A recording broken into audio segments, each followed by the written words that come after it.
Hi hello. അപ്പോൾ ഇന്ന് നിങ്ങൾ ഇവിടെ കാണുന്ന കാര്യങ്ങൾ എന്താണെന്ന് വെച്ചാൽ നമ്മുടെ പിഗ്മെൻറ്റേഷനുള്ള സ്പെഷ്യലായിട്ടുള്ള ഫേസ് വാഷാണ് ലിക്വിഡ് ഫോം ആയിട്ടുള്ളത്. ഒരുപാട് പേർക്ക് അറിയാവുന്നതാണിത്, കാരണം നമ്മൾക്ക് സെയിലുള്ളതാണ്. അപ്പം പിഗ്മെൻറ്റേഷൻ്റെ ഫേസ് പാക്കിനോടൊപ്പം തന്നെ അതിനോട് മുൻപ് ഫേസ് ക്ലീൻ ചെയ്യാനായിട്ട് ഈ ഫേസ് വാഷ് ഞാൻ സജസ്റ്റ് ചെയ്യാറുണ്ട്.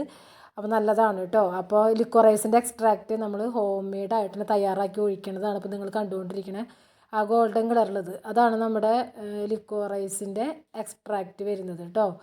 പിന്നെ നിങ്ങളിപ്പോൾ ഞാൻ തയ്യാറാക്കണതൊരു ഡീറ്റെയിൽ ആയിട്ടുള്ള വീഡിയോ നമ്മൾ മുന്നിൽ ഇട്ടിട്ടുണ്ട്. അപ്പോൾ അത് നിങ്ങൾ അതിലൊക്കെ എല്ലാം പറയുന്നുണ്ട്. അപ്പോൾ ഇത് പോയിട്ട് കാണാം. 2-3 ഫേസ് വാഷിൻ്റെ പറയുന്നുണ്ട്. നമ്മൾ DM വാട്ടർ, ആ വലിയ ജഗ് ആണ് DM വാട്ടർ. അത് ഞാൻ ഇവിടെ ബൾക്കായി എടുക്കുന്നത് കൊണ്ടാണ്, സെയിലുള്ളത് കൊണ്ട്. നമ്മൾ റോ മെറ്റീരിയൽസും കൊടുക്കാറുണ്ടല്ലോ, അതുകൊണ്ടാണ് കേട്ടോ. പിന്നെ നമുക്കത് ആവശ്യമുണ്ട്. ഫേസ് വാഷിനാണെങ്കിലും മറ്റുള്ള എക്സ്ട്രാക്ട് തയ്യാറാക്കണം DM വാട്ടർ നമുക്ക് ഒരുപാട് ആവശ്യമുണ്ട്. അപ്പോൾ ബൾക്കായിട്ടാണ് ഇവിടെ. അപ്പോൾ DM വാട്ടർ, പിന്നെ വൈറ്റമിൻ E ഓയിൽ നമ്മൾ ചേർത്തു. അതേപോലെ എക്സ്ട്രാക്റ്റ് ഫസ്റ്റ് തന്നെ ഒഴിച്ചിട്ടുണ്ടായിരുന്നു. പിന്നെ നമുക്ക് ഫ്രാഗ്രൻസ് ആവശ്യമെങ്കിൽ അവസാനം ചേർക്കാം കേട്ടോ. അതേപോലെ പ്രിസർവേറ്റീവ്സും കാര്യങ്ങളൊക്കെ ആവശ്യമാണെങ്കിൽ ചേർക്കാം. നമ്മുടെ നിന്ന് വാങ്ങിക്കണം, അതായത് പുറത്തുനിന്ന് വാങ്ങിക്കുന്ന എക്സ്ട്രാക്റ്റ് ആണെങ്കിൽ പിന്നെ പ്രിസർവേറ്റീവ്സിൻ്റെ ആവശ്യമില്ല. നമ്മൾ പാരബിൻ സൾഫേറ്റ് ഫ്രീ ആയിട്ടുള്ള ഫേസ് വാഷ് ബേസാണ് ഒഴിക്കുന്നത്. അപ്പോൾ കെമിക്കൽ ഫ്രീ ആണ്. സ്കിന്നിന് നന്നായിട്ട് ഗ്ലോ ചെയ്യാനുള്ള എല്ലാ കാര്യങ്ങളും ചേർക്കുന്നുണ്ട്. പിന്നെ നമ്മൾ ഇതിലിടയിൽ ഗ്ലിസറിൻ ചേർത്തത് നിങ്ങൾ കണ്ടിട്ടുണ്ടാവും. അപ്പോൾ ഗ്ലിസറിൻ ചേർത്തിട്ടുണ്ട്. അങ്ങനെ പിഗ്മെൻറ്റേഷനുള്ള ഏറ്റവും നല്ലൊരു ഇൻഗ്രീഡിയൻ്റാണ് ലിക്വറൈസ്. അപ്പോൾ അതിൻ്റെ പാക്ക് ഉപയോഗിക്കുമ്പോൾ നമ്മൾ അതേ എക്സ്ട്രാക്റ്റ് കൊണ്ട് ഉണ്ടാക്കിയ ഫേസ് വാഷ് ഉപയോഗിക്കുമ്പോൾ ഇരട്ടിയാണ് അതിൻ്റെ ഗുണം കിട്ടുന്നത് കേട്ടോ. അപ്പോൾ ഇത് വാങ്ങിക്കുന്നതിനോടൊപ്പം തന്നെ ഒരുപാട് പേര് വാങ്ങിക്കുന്നുണ്ട്. ഇപ്പോഴും നമ്മുടെ പാക്കിങ് കാര്യങ്ങളൊക്കെ നടന്നുകൊണ്ടിരിക്കുകയാണ് കേട്ടോ.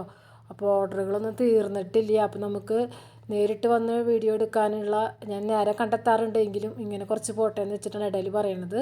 പിന്നെ പിഗ്മെൻറ്റേഷൻ ഉള്ളവരോട് എനിക്ക് കാര്യം കൂടി പറയാനുണ്ട്. പിഗ്മെൻറ്റേഷൻ ഉള്ളവർ, നല്ല ഡാർക്കായിട്ടുള്ള പിഗ്മെൻറ്റേഷൻ ഉള്ളവർ ആ ഡാർക്കായിട്ടുള്ള സ്ഥലത്ത് മാത്രം ഫേസ് പാക്ക് ആദ്യം ഇടുക. അല്ലെങ്കിൽ മറ്റുള്ള ഭാഗം നന്നായിട്ട് വെളുക്കും, ഇത് കുറച്ച് ഡാർക്കായിട്ടിരിക്കണ പോലെ തോന്നും. ആ ഡാർക്ക്നെസ് മാറുന്നതോടുകൂടി ഫുള്ളും അപ്ലൈ ചെയ്യുക. അപ്പോൾ കുറച്ച് നാളൊക്കെ ആ നന്നായി ഡാർക്കായി കിടക്കുന്ന ഒരു കാര്യമാണ് പറയണേ, അവിടെ മാത്രം അപ്ലൈ ചെയ്യാനായിട്ട് ശ്രമിക്കുക കേട്ടോ. അപ്പോൾ അങ്ങനെ, അപ്പോൾ നമ്മൾ ഇതുപോലെ ബോട്ടിൽസും കാര്യങ്ങളും ഒക്കെ നമുക്ക് അവൈലബിൾ ആണ് ഇവിടെ കേട്ടോ. വേണ്ടവരൊക്കെ ബുക്ക് ചെയ്യാറുണ്ട്. അപ്പോൾ അതിനെക്കുറിച്ച് ഡീറ്റെയിൽ ആയിട്ട് പറയേണ്ട ആവശ്യമില്ലല്ലോ. അപ്പോൾ ഇതിനോടൊപ്പം തന്നെ അപ്പോൾ ഫേസ് പാക്ക് പിഗ്മെൻറ്റേഷൻ്റെ സ്പെഷ്യൽ ഫേസ് വാഷ് തന്നെയാണ് liquorice face wash. Skin brighten ആവാനും വളരെ നല്ലതാണ് കേട്ടോ. വേണ്ടവരൊക്കെ വാട്സപ്പിലാണ് ബുക്ക് ചെയ്യേണ്ടത്. അപ്പോൾ ഇനി എന്തെങ്കിലും ഡൗട്ടും കാര്യമുണ്ടെങ്കിൽ നിങ്ങൾ കമൻറ്റ് പറയുക. ബായ്.